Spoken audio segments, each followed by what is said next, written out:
اعوذ باللہ من الشیطان الرجیم بسم اللہ الرحمن الرحیم الحمدللہ رب العالمین الصلاۃ والسلام علی سیدنا محمد وآلہ الطیبین الطاہرین اما بعد قال رسول اللہ صلی اللہ علیہ وآلہ وسلم فاطمۃ بضعۃ منی۔ بڑے افسوس کی بات ہے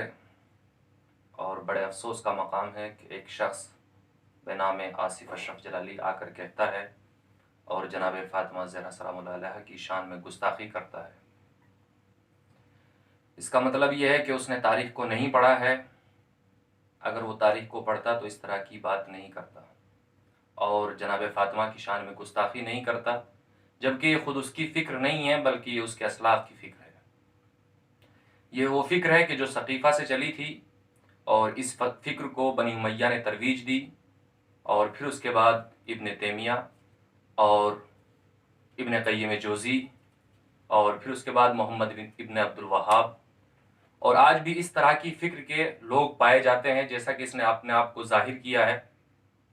اور جناب فاطمہ زہرا کی شان میں گستاخی کی ہے، جبکہ وہ بی بی کہ جو سر تپا مجسمہ عصمت ہیں، جس کے لیے رسول نے اتنا اہتمام کیا، اپنی زندگی میں اس کی معرفت کرائی، قولاً بھی اور عملاً بھی۔ جیسا کہ رسول اکرم نے ارشاد فرمایا، فاطمہ تو بضعۃ منی، فاطمہ میرا ٹکڑا ہے۔ اور عملاً جیسے ہی جناب فاطمہ زہرا سلام اللہ علیہ جب بھی وارد ہوتی تھی تو رسول اکرم تعظیم کے لیے کھڑے ہو جاتے تھے۔ کائنات کا وہ رسول کہ جس کے لیے کائنات کی ہر شے تعظیم کرتی تھی،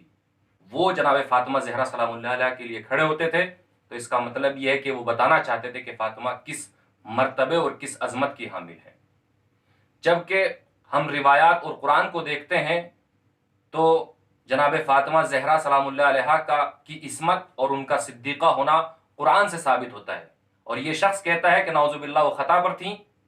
جبکہ قرآن ان کی عصمت کی گواہی دیتا ہے۔ قرآن مجید میں ارشاد ہوتا ہے، انما یرید اللہ لیذھب عنکم الرجس اہل البیت ویطہرکم تطہیرا، اور یہ شخص کہتا ہے کہ نعوذ باللہ حضرت زہرا خطا پر تھی، جبکہ خود حضرت عائشہ ان کے صدیقہ ہونے کی گواہی دیتی ہے۔ اور صدیقہ اسی کو کہتے ہیں کہ جو کبھی جھوٹ نہ بولتی ہو، جس نے کبھی جھوٹ نہ بولا ہو، اس کو صدیقہ کہتے ہیں۔ عمر بن دینار سے روایت ہے کہ حضرت عائشہ کہتی ہیں کہ میں نے رسول اکرم کے بعد جناب فاطمہ زہرا سلام اللہ علیہ سے زیادہ صدیقہ کسی کو نہیں پایا۔ اس روایت کا ایڈریس ہے مجموع الزوائد جلد نمبر 9 صفحہ نمبر 201، اور وہ کہتا ہے کہ جیسے ہی ابو بکر نے حدیث پیش کی تو بی بی نے سر کو جھکا لیا اور سر تسلیم خم کر لیا حدیث کے مقابلے میں، کیونکہ رسول اکرم کی حدیث تھی تو لہذا بی بی نے کچھ نہیں کہا اور خاموش ہو گئی، جبکہ یہ سراسر غلط بات ہے۔ بلکہ ہم نے تاریخ کو پڑھا تو ہمیں تاریخ میں ملا بی بی نے باقاعدہ اس حدیث کے مقابلے میں استدلال کیا قرآن مجید کی آیتوں کے ذریعے سے۔ جیسے اس نے حدیث کو پیش کیا تو بی بی نے فوراً سورہ نمل کی آیت نمبر 15 کو پڑھا، وَوَرِثَ سُلَيْمَانَ دَاؤُدَ، تو کہتا ہے کہ یہ حدیث ہے کہ انبیاء میراث نہیں چھوڑتے ہیں، جبکہ قرآن صراحتاً کہتا ہے کہ ہم نے سلیمان کو داؤد کا وارث بنایا۔ اور پھر سورہ مریم کی آیت نمبر 5 اور 6 کے ذریعے بھی استدلال کیا کہ جس میں جناب زکریا نے پروردگار عالم سے دعا کی کہ پروردگار عالم میرے لیے جانشین قرار دے جو میرا وارث بنے، یرثنی و یرث من آل یعقوب، اور آل یعقوب کا وارث بنے۔ تو یہ حدیث صراحتاً قرآن مجید کی آیتوں کے خلاف ہے، اور رسول اکرم کا کلام اس بات سے منزہ ہے کہ ان کا کلام قرآن کے مخالف ہو، اور اس حدیث کا راوی فقط اور فقط ابو بکر ہے۔ دوسری بات یہ کہ وہ کہتا ہے کہ بی بی نے سر تسلیم خم کر لیا، یہ بات صراحتاً غلط ہے۔ کیوں؟ اس لیے کہ اگر بی بی سر تسلیم خم کر لیتی تو بی بی ان سے ناراض نہیں رہتی، مگر ہم تاریخ کو دیکھتے ہیں تو ہمیں معلوم یہ ہوتا ہے کہ بی بی اپنی زندگی کے آخری لمحوں تک ان سے ناراض تھیں اور ناراض اس دنیا سے چلی گئیں۔ صحیح بخاری میں روایت موجود ہے، بخاری حضرت عائشہ سے نقل کرتا ہے کہ یہ امر مسلم اور ثابت ہے کہ جناب فاطمہ زہرا سلام اللہ علیہ آخر عمر تک خلفاء سے ناراض تھی، ابو بکر اور عمر سے ناراض تھی اور ناراض رہیں۔ اس روایت کا ایڈریس ہے بخاری جلد نمبر 5 صفحہ نمبر 82 باب غزوہ خیبر۔ اور دوسری روایت جو ہمیں ملتی ہے جس کو ابن قتیبہ دینوری نے کتاب الامامہ والسیاسہ میں لکھا ہے جلد نمبر 1 صفحہ نمبر 17 پر، وہ نقل کرتا ہے کہ جب حضرت فاطمہ زہرا سلام اللہ علیہا کو ان کا حق نہیں دیا گیا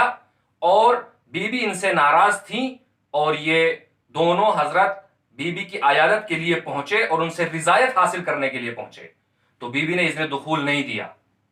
منع کر دیا۔ پھر انہوں نے مولا کائنات کو واسطہ بنا کر اجازت مانگی، اور جیسے یہ حجرے کے اندر داخل ہوئے تو بی بی نے اپنی چہرے کو دیوار کی طرف کر لیا۔ انہوں نے سلام کیا تو بی بی نے جواب نہیں دیا،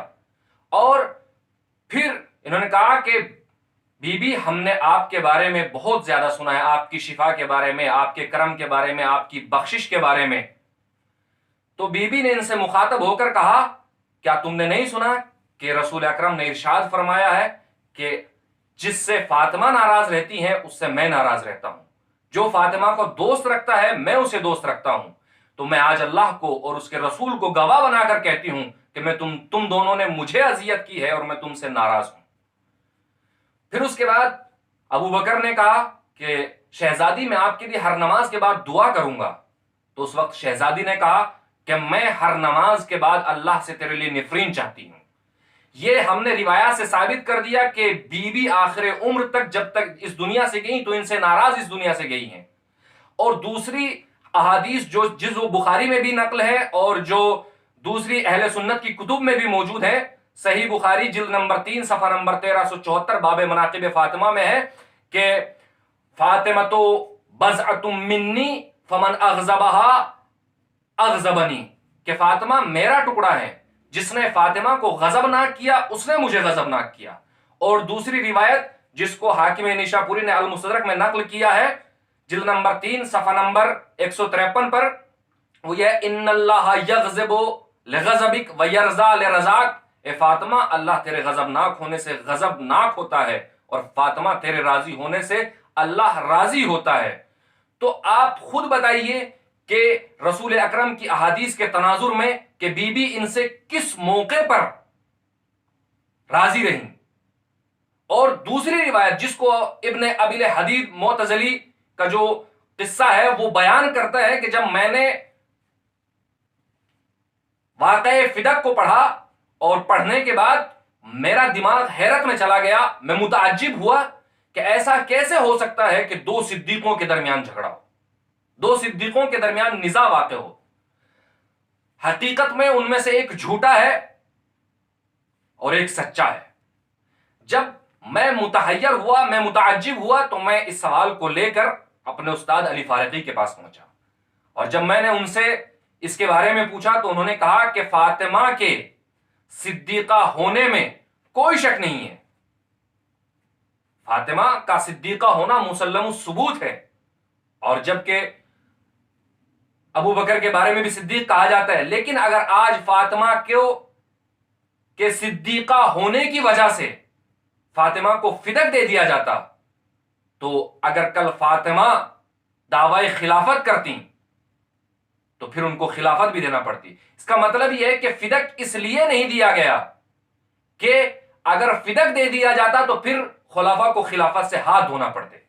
یہ سب وہ روایات کا خلاصہ تھا جو میں نے آپ کے سامنے پیش کیا ہے۔ اب آپ ان روایات کے تناظر میں خود اندازہ لگا سکتے ہیں کہ کون حق پر تھا اور کون صحیح تھا اور کون غلط تھا۔ یہ فیصلہ آپ کے ہاتھ میں ہے۔ والسلام ورحمۃ اللہ وبرکاتہ۔